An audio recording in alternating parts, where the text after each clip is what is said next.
7 कोटी घरं आहेत सोन्याची रावणाची. किती?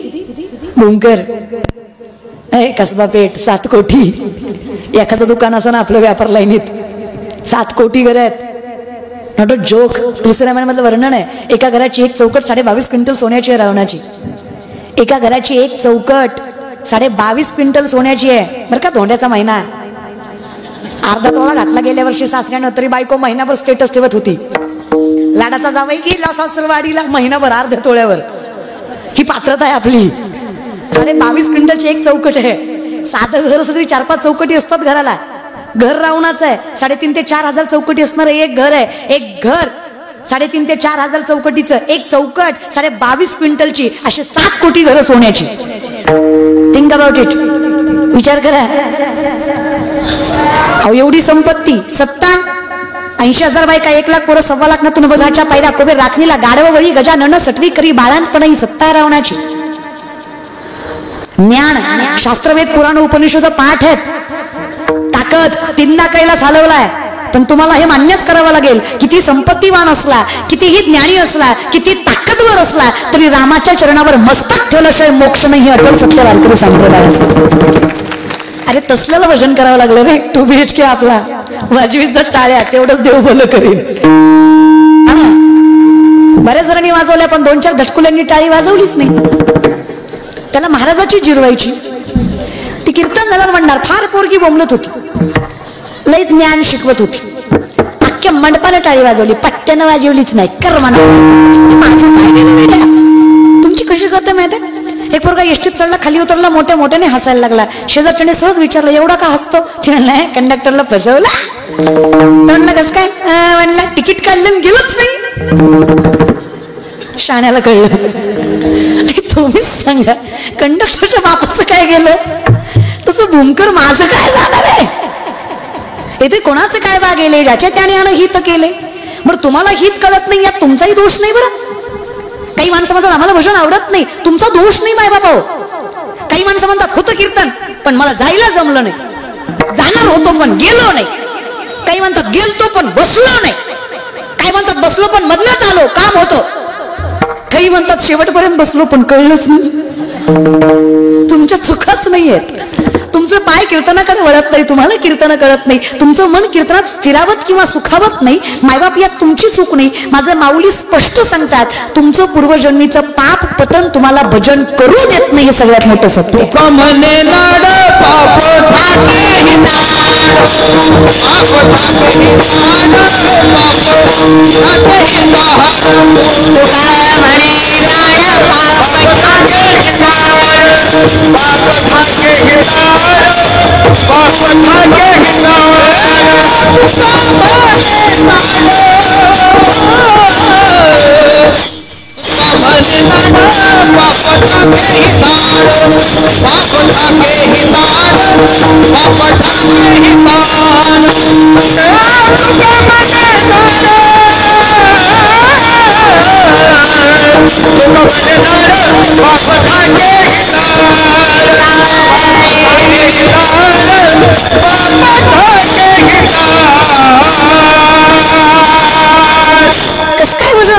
कसं काही कीर्तनात वसवसं वाटत नाही. है माऊली म्हणतात, नामासी विनमुख तो नर पापिया, हरिविन धावयान पावे कोणी.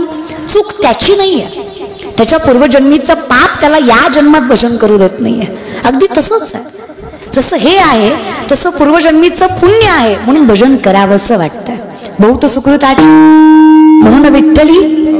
इट इज सायंटिफिकली जेनरेटिक जनरेशन, अनुवंशिकता. तुकोबाराय म्हणतात, माझ्या वडिलांची मिरासे गा देवा, तुझी चरणसेवा पांडुरंग. जमलं नसतं कदाचित, मला अधिकारही नसता माझा तेवढा. माऊली म्हणले, व्यक्तीच्या अगोदर व्यक्तीचं ज्ञान जन्माला येतं. मोठं की देहाकृती मोठे, ज्ञानाची पहाट फुटे, सूर्या पुढे प्रकटे प्रकाश जायचा. हे कसं सिद्ध करणार आहात तुम्ही? काय ना, आजकालची पिढी अशी झाली आहे, म्हणजे पुढची पिढी म्हणत म्हणत म्हणत वाक्य लक्षात घेत आहे, देव कधीच कोपत नाही, आणि कोपतो तो देव नाही. जयाचे आहे का धड नाही, तयासी पवित्र पुससे काही. माऊलींचं वर्णन आहे माझ्या. तुकोबारा स्पष्ट सांगतात, नेने फुंको कान नाही एकांतीचे ज्ञान. वारकरी संप्रदायाला चुकीच्या मार्गाने नेऊ नका. योगयाग विधी येणे नोही सिद्धी वायाची उपाधी धम्म धर्म मलगती सायास जावे मनांतरा सुखे येतो घरा. तपश्चर्या करू नये, योगयाग करू नये असा याचा अर्थ नाहीये. आम्ही संसारिक आहेत, आमच्यात तेवढी ताकद नाहीये म्हणून आम्ही चमत्कारावर विश्वास ठेवतोय. जगात चमत्कार नावाची गोष्ट घडत नसते. ज्ञानोबांनी भिंत चालवली गेली, तुकोबांचा गाथा तरला रेड्यामुखी वेद बोलवला गेला. नातांच्या घरी 36 वर्ष जगाच्या मालकानं कावडीनं पाणी वाहिलं. 27 दिवस चकोराच्या बायकोचं बाळणपण जगाच्या मालकानं साडी नेसून केलं. गोरा कुंभारासाठी कुंभार झाला, रोहिदासांसाठी चांभार झाला, चोकोबांसाठी महार झाला. हे चमत्कार नाहीयेत, हे प्रथम लक्षात घ्या. हे संतांच्या तपश्चर्याचं फळ आहे, त्याला पांडुरंगाची कृपा म्हणा. तुम्ही आयुष्यात त्याग करा, तपश्चर्या करा, नामचिंतन करा, अशक्य ते शक्य होईल. It's not a magic. हे चमत्कार नाहीयेत.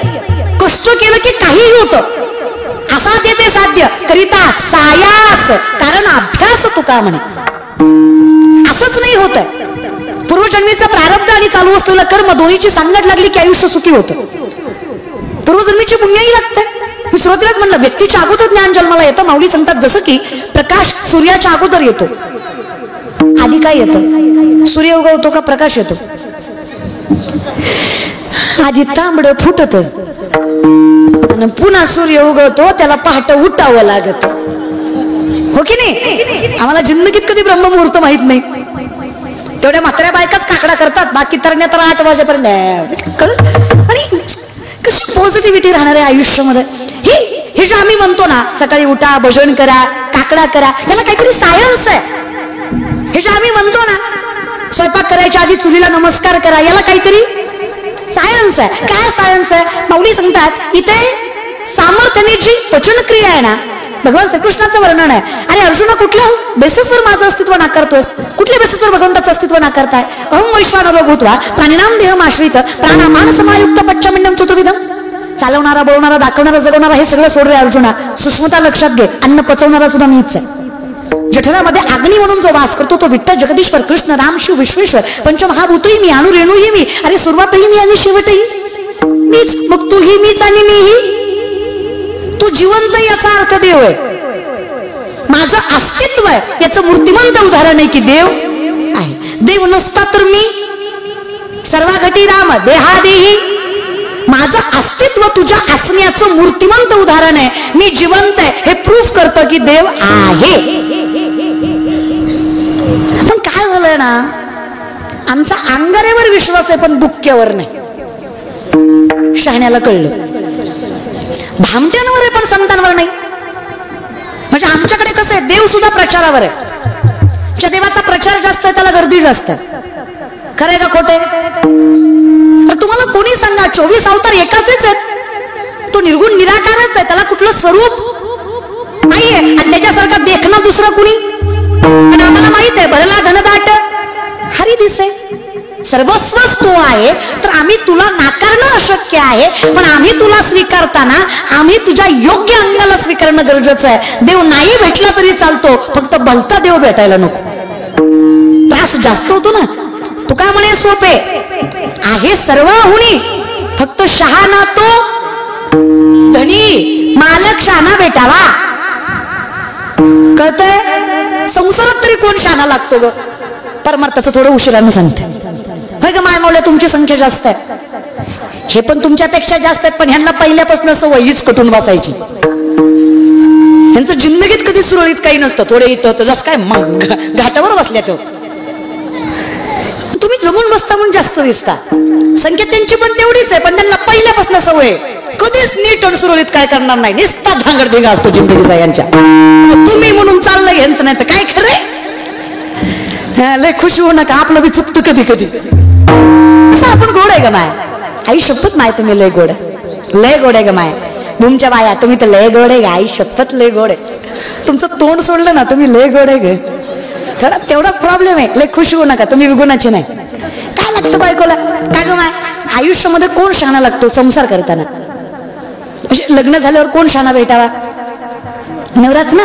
सासूनं बोलावं, सासऱ्यानं बोलावं, जावेनं बोलावं, नंदीनं बोलावं, गावानं हिंडवावं, अख्ख्या जगानं त्रास द्यावा, फक्त नवऱ्यानं म्हणावं नको काळजी करू, माझा विश्वास आहे तुझ्यावर, मी पाठीशी तुझ्या बाई सामर्थ्यानं सगळी संकट सहन करते. फक्त नवऱ्याचा विश्वास असला पाहिजे बाईवर.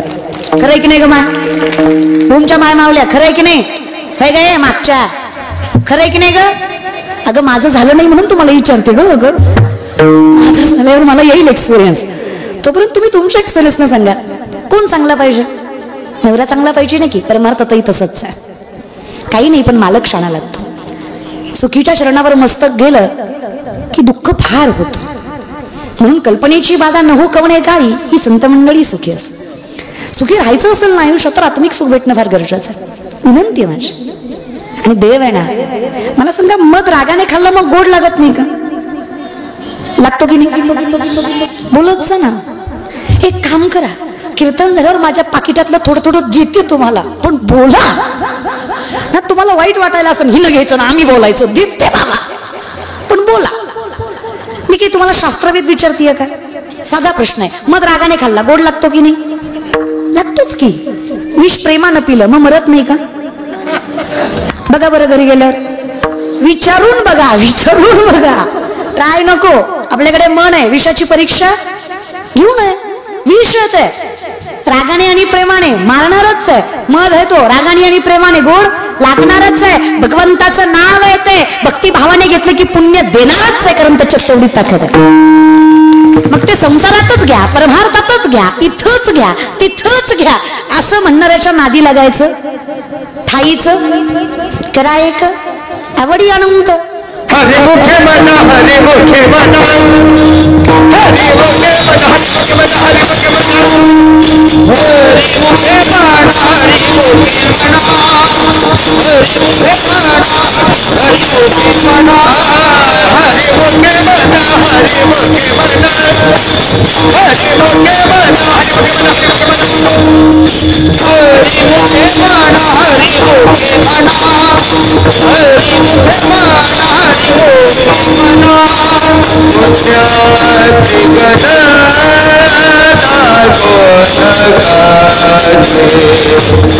पुण्याची गणना कोण गाते,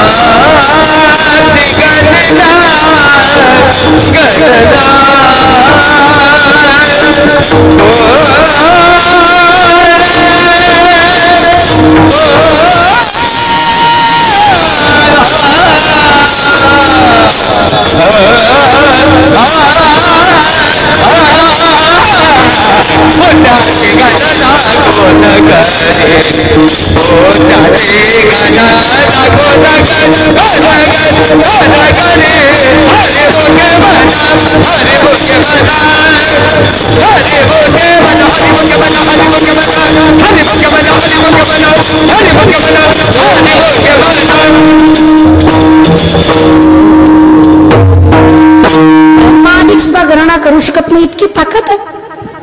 पण पुण्याचं ना काठीशी बांधलं जातं ना, मग हरकत काय? जमेल तसं नाही तर याविनं भुकेला विठ्ठल येईल तैसा बोल रामकृष्ण. माय आहे ना ती. आता आईला 2 लेकरं आहेत. जगाच्या मालकाचा नियमच आहे, 2 असली की एक शहाणं असतं, एक येडं असतं. शहाणं खा म्हणलं की खातं, शाळेत जा म्हणलं की जातं, बस म्हणलं की बसतं, नको गोंधळ करू म्हणलं की करत नाही. पण दुसरं अगदी उलट असतं, माणूस आल्यावर मुद्दाम करतो.